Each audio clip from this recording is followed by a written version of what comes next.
Hello everyone, I hope you all are doing well. First of all, I'm really sorry for a bad throat.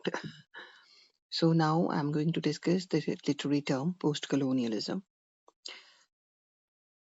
The way I discussed that colonial period is the period when we were a colony. British forces, Britain was ruling over India. So when any powerful country rules over a weaker country or on rules over an underdeveloped country, that period is called colonial period. And the term used for all the processes which go by the time, they come under colonialism. So now post colonialism means when we attain freedom. 1947 के बाद जब India को freedom मिल गई उसके बाद वाला जो time है that is post colonial period और पोस्ट colonialism. बट यहाँ एक बहुत इंपॉर्टेंट चीज है जो दिमाग में रखनी है. अगर हम 14th अगस्त को कॉलोनियल पीरियड में थे और 15th अगस्त को हम पोस्ट कॉलोनियल पीरियड में आ गए, हमें आज़ादी मिल गई, इट डजंट मीन कि हमारे दिमाग में जो कॉलोनियलिज्म के बहुत बुरी यादें जुड़ी हुई थी, बड़े बुरे एक्सपीरियंसेस जुड़े हुए थे जो, वो गायब नहीं हो गए, वो इरेज नहीं हो गए, वो खत्म नहीं हो गए. सो पोस्ट कॉलोनियलिज्म में कॉलोनियलिज्म की सारी चीजें रहती हैं. एक दिन में हम अपनी मेमोरी लॉस नहीं कर देते, सो इट्स ऑलवेज देयर. तो डेफिनेटली जो पोस्ट कॉलोनियल स्टोरीज हैं वो कहीं ना कहीं जो कॉलोनियल एक्सपीरियंस है लोगों का उसको हाईलाइट करेंगी. अब पेपर में क्या लिखना है उस पे आओ. Post colonialism is about what happens after a country has been ruled by another, right? तो post colonialism का मतलब a country, what happens after a country has been ruled by another. जो पहले colonialism था तो colonialism के बाद वाला period is post colonialism.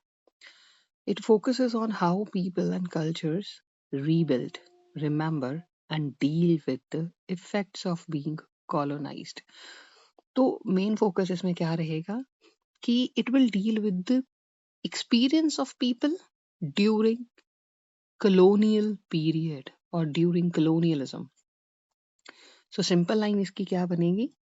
It deals with the experience of people during the colonial period. इस लाइन को इजी आप ऐसे कर सकते हो. Stories about post-colonialism explore how colonialism changed people's lives and how they try to reclaim their own identity and traditions. तो basically इसमें क्या बात आती है कि कैसे लोगों ने colonialism के अंडर अपनी जिंदगी जी, कैसे उन्होंने पावरफुल कंट्री के इन्फ्लुएंस में आके अपनी बहुत सारी पसंदीदा चीजें छोड़ी और कैसे अब वो अपनी लाइफ को, पुरानी लाइफ को रिक्लेम कर रहे हैं. Post-colonial stories often take place after a country has gained its freedom from the colonizers. ठीक है, तो ये जितनी स्टोरीज हैं ये आज़ादी के बाद वाली चीज़ों के साथ डील करेगी. अब जब एक कंट्री आज़ाद है तो बड़ी सारे चैलेंजेस हैं. कौन रूल करेगा, कैसे रूल करेगा, क्या इंसानों की जिंदगी में फर्क आएगा? कि ये है कि पहले एक राजा रूल करता था, अब दूसरा कर रहा है, उनकी लाइफ सेम रहेगी. बड़े सारे क्वेश्चंस होते हैं. Stories often focus on how people try to reconnect with their culture, which might have been taken away or changed during colonization. तो बड़े सारे यहाँ क्वेश्चंस हैं कि अब ना वो पहले जैसे रहे ना वो नए बने. तो अब वो अपने पुराने कल्चर को, अपनी भाषा को, अपनी जिंदगी को रिक्लेम दोबारा से पाने की कोशिश करेंगे, बट कर पाएंगे कि नहीं, that's the question. After freedom अब जो मेजर क्वेश्चंस रहते हैं इन लोगों के सामने वो होते हैं कि they explore questions like who are we now और how can we be ourselves again. हम कौन हैं और हम पहले जैसे कैसे हो सकते हैं. Sometimes these stories show how colonized people combine their traditional ways with what they learned from the colonizers, creating something new. अब ये जो new create होता है ना, पुराना और नया मिला के, that is called hybridity. ये मास्टर्स में जाके आप दोबारा पढ़ोगे. जैसे हाइब्रिड सीड्स होते हैं वैसे हाइब्रिडिटी. अब कौन कौन से ऐसे टेक्स्ट हैं जो आपको जिसमें ये एग्जाम्पल्स मिलेंगी.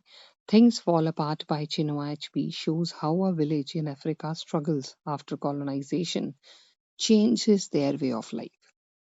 Similarly, एक और एग्जाम्पल आप कोट कर सकते हो, The Namesake by Jhumpa Lahiri. It explores how people from colonized countries find their identity when they move to new places.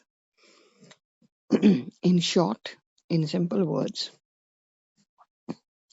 in simple terms or in simple words, post-colonialism in literature is about understanding how people rebuild their lives and cultures after being ruled by others, and it shows their strength. It often shows their strength. So that is all about post-colonialism. I hope this would be helpful. Take care. Bye for now.